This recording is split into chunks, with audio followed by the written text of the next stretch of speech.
नमस्कार, welcome back to my YouTube channel.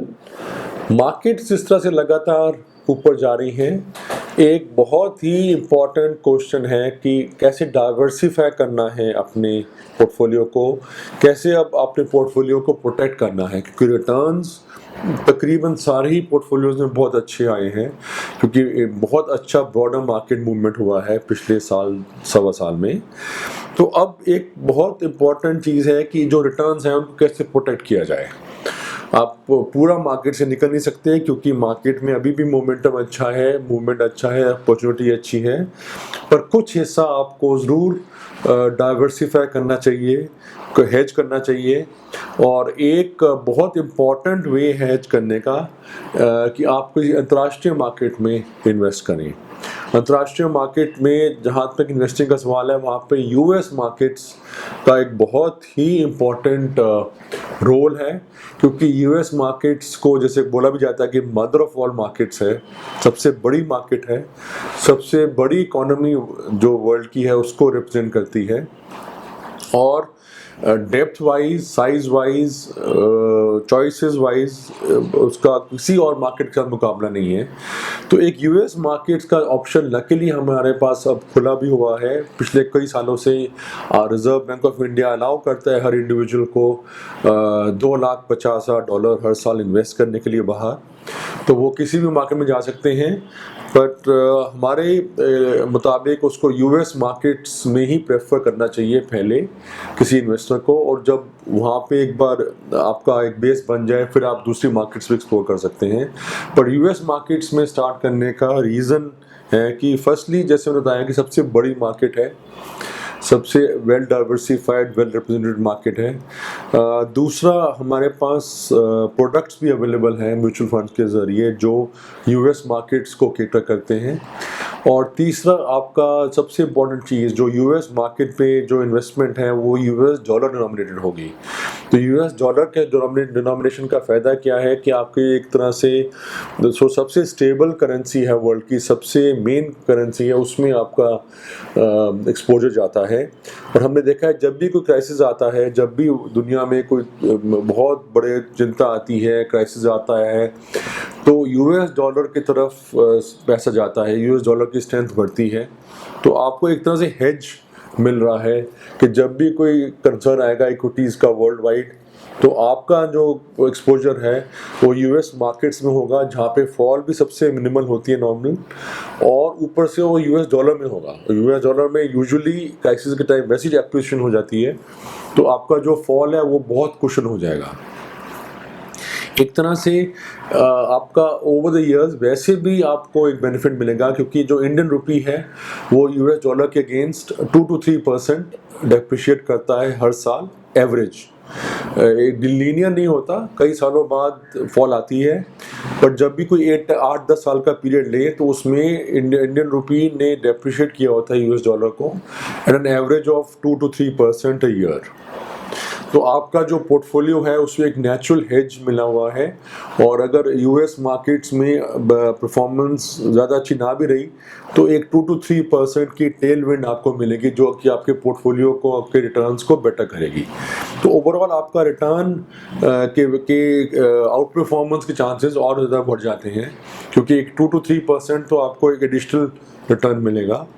उसके ऊपर जैसे मैंने बताया कि कोई भी जब कंसर्न आते हैं, वर्ल्ड मार्केट्स में शेक होती हैं, तो आपका जो कोई जमा पूंजी आपकी एक ऐसी मार्केट में है जो बहुत स्टेबल है, जिसमें फॉल भी कम होगा, और उस करेंसी में जहाँ पे जो करेंसी भी अप्रिशिएट करेगी।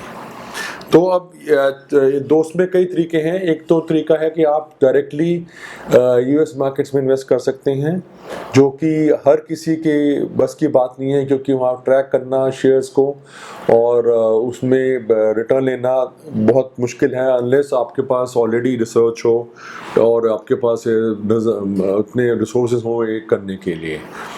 इसमें अच्छी छूट भी मिल रही है, आरबीआई ने अलाउ भी किया है ब्रोकर्स को यूएस ब्रोकर्स का टाई अप करने के लिए। तो कुछ समय बाद गांधीनगर जो गिफ्ट सिटी है वहाँ पर जो सेटअप भी आएगा, जिसके थ्रू आप इंडियन ब्रोकर के थ्रू आप इंडियन डीमैट अकाउंट में आप शेयर्स ले पाएंगे, और उसमें स्टैम्प ड्यूटी और बाकी और बेनिफिट्स एसटीटी के भी मिलेंगे। जब तक वो ये चीज़ नहीं ऑपरेशनलाइज होती। आप वैसे भी आप किसी यूएस ब्रोकर के साथ टाई अप करके डायरेक्टली कर सकते हैं, पर जैसे मैंने बताया वो एक डिफ़िकल्ट प्रोपोजिशन है, क्योंकि आपको खुद ही ट्रैक करना पड़ेगा और सब कंप्लायंसेस आपको अपने आप करनी पड़ेंगी, इनकम टैक्स की और बाकी रिपोर्टिंग की रेगुलेशंस।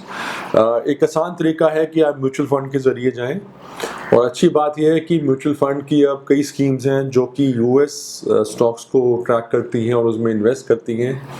तो आपको एक बहुत इजी तरीके से आप यूएस मार्केट में अपना एक्सपोजर ले सकते हैं। और जैसे मैंने बताया कि मेरे मुताबिक टाइम जो अब है, अब बिल्कुल सही टाइम है थोड़ा डाइवर्सिफाई करने का।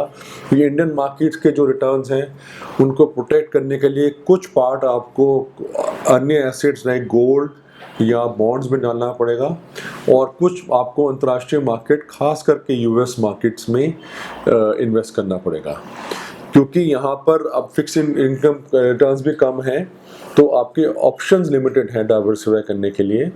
आप या तो गोल्ड में थोड़ा एक्सपोजर ले सकते हैं या फिर अंतर्राष्ट्रीय मार्केट जिसमें कि यूएस प्राइमरीली एक मार्केट है जिसमें ऑप्शन भी अवेलेबल हैं, और वैसे भी एक मार्केट है जो कि अच्छे से परफॉर्म कर रही है और अच्छा हिस्टोरिकली इसका परफॉर्मेंस रहा है। अब इसमें जब म्यूचुअल फंड में आती हैं तो आपके पास 4 ऑप्शंस हैं। ICICI Prudential US blue chip fund, basically ये डाइवर्सिफाइड फंड है।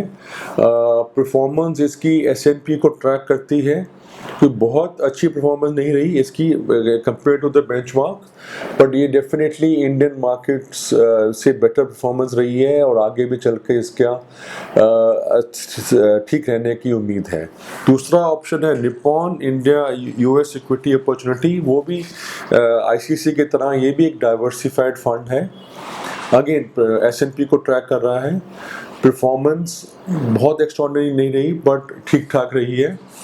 आपके पास एक और ऑप्शन है मेरे एसेट NYSE फैंग, जो कि बेसिकली फैंग कंपनीज जो कि लार्ज कंपनीज हैं यूएस की टेक कंपनीज, उसमें कॉन्सेंट्रेट कर रहा है।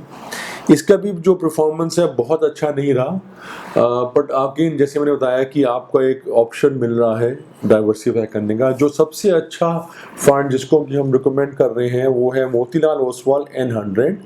ये बेसिकली नैस्डैक की कंपनीज को कर रहा है ट्रैक और वहाँ परफॉर्म कर रहा है। इसकी परफॉर्मेंस भी अच्छी रही है और इसका पोर्टफोलियो भी काफ़ी अच्छा नज़र आ रहा है। तो डेफिनेटली आपको ये मोतीलाल ओसवाल N100 की मैं रिकमेंड करना चाहूँगा कि इसमें आप अभी अपना कुछ पार्ट पोर्टफोलियो का आप इसमें ज़रूर कर सकते हैं इन्वेस्ट। और बाकी जो स्कीम्स हैं Nippon India, ICICI Prudential US blue chip और मेरे एसेट NYSE फैंग, इनको भी आप ट्रैकिंग ज़रूर करिए। किसी टाइम पे इनकी भी अगर परफॉर्मेंस ठीक ठाक हो रही है तो इनमें भी आप और जो एक्स्ट्रा आपका रिटर्न आएगा इंडिया से वो आप इसमें लगा सकते हैं। पर टू बिगिन विद आप मोतीलाल ओसवाल N100 है जो मेरी रिकमेंडेशन, इसमें आप ज़रूर कुछ पार्ट अपना जो यहाँ से बुक करिए इंडियन मार्केट्स में और उसमें ज़रूर लगाइए। कितना लगाना है आपके साइज ऑफ पोर्टफोलियो पर डिपेंड करता है, तो मेरे मुताबिक थोड़ा पोर्टफोलियो यहाँ थोड़ा प्रॉफिट यहाँ से मुनाफा लेकर आप ज़रूर मोतीलाल ओसवाल N100 से स्टार्ट कर सकते हैं। और जैसे बाकी स्कीम मैंने बताई, इसके अलावा और भी स्कीम्स हैं जो कि आप ट्रैक कर सकते हो, अपनी म्यूचुअल फंड एडवाइज़र से भी आप सलाह ले सकते हो, पर इसमें आप अब स्टार्ट करने का बिल्कुल सही समय है।